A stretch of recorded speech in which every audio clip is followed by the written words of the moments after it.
அனைவருக்கும் வணக்கம். தென்காசி மாவட்டம் திருவேங்கடம் அருகே உள்ள உடப்பன்குளம். இந்த உடப்பன்குளத்தில் சாதி வெறியர்களால் தேவேந்திரகுல வேளாளர் சமுதாயத்தைச் சார்ந்த 3 நபர்கள் படுகொலை செய்யப்படுகிறார்கள். அந்த வழக்கில் தற்போது தீர்ப்பு வந்திருக்கிறது. மரண தண்டனை தீர்ப்பு வந்திருக்கிறது. 2014ஆம் ஆண்டு உடப்பன்குளத்தில் புத்தாண்டு விழா கொண்டாட்டத்தில் பட்டாசு வெடிக்கின்ற ஒரு நிகழ்வு நடக்குது. அதை ஒட்டி 2 தரப்புகளுக்கும் சண்டை, ஒரு முன்விரோதம் ஏற்படுது.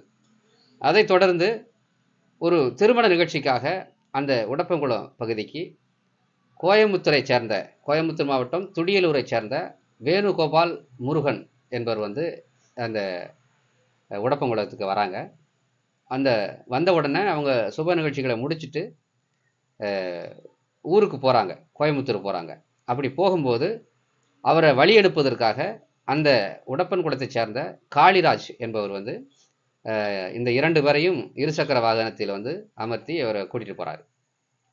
கூட்டிகிட்டு போகும்போது ஒரு 20க்கும் மேற்பட்ட நபர்கள் அவர்களை வழிமறித்து சரமாரியாக தாக்கி அருவாளால் வெட்டி படுகொலை செய்கிறாங்க. 3 பேரும் சம்பவ இடத்திலே இறந்துடுறாங்க.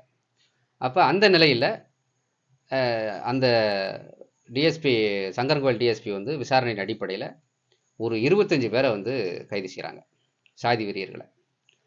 அந்த 25 பேரை கைது செய்து வழக்கு விசாரணை நடக்குது. கிட்டத்தட்ட 10 ஆண்டுகளாக நடக்குது.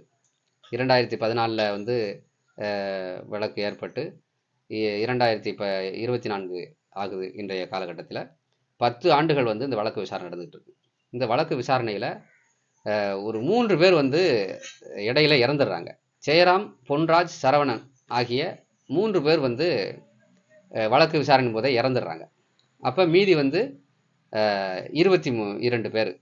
இந்த 22 பேர் மீதும் குற்றம் சாட்டப்பட்டு வழக்கு விசாரணை நடத்திட்டு வருது. அப்போ இந்த நேரத்தில் 24ஆம் தேதி 11 பேர் இந்த வழக்கில் குற்றவாளிகளாக அறிவிக்கப்படுறாங்க. குற்றவாளிகளாக அறிவிக்கப்பட்டு நேற்று இந்த தீர்ப்பினுடைய விவரம் 8:30 மணிக்கு, இரவு 8:30 மணிக்கு வந்திருக்குது.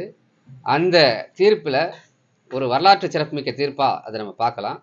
4 பேருக்கு மரண தண்டனை அளித்திருக்கிறார் அந்த சிறப்பு நீதிமன்ற நீதிபதி சுரேஷ்குமார் அவர்கள். 4 பேருக்கு மரண தண்டனை, 5 பேருக்கு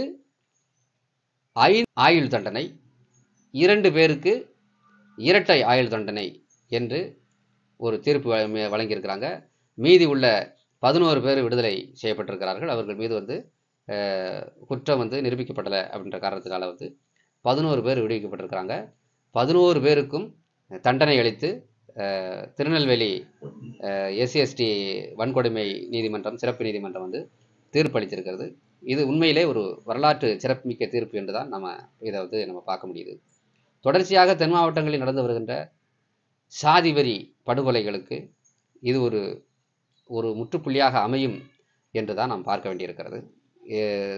கடந்த காலங்களில் கூட தொடர்ச்சியாக பல்வேறு படுகொலைகள், சாதி வெறி படுகொலைகள் நடந்து கொண்டு தான் இருக்கிறது.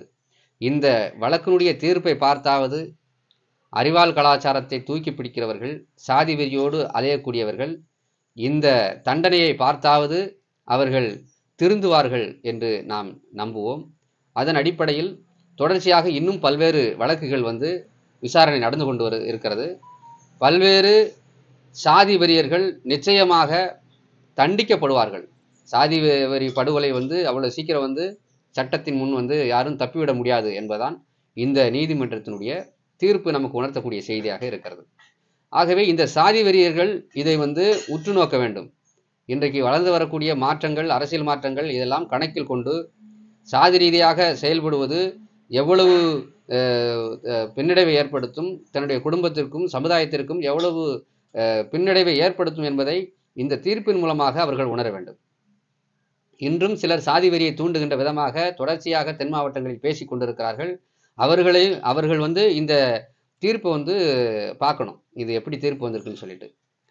ஆகவே இந்த வழக்கில் 11 பேர் வந்து வெளியவே வர முடியாது. இது சிறப்பு நீதிமன்றத்தினுடைய தீர்ப்பு. 11 பேர் வந்து அவங்க ஆயுளுக்கும் அவங்க உள்ளதா இருக்கணும்.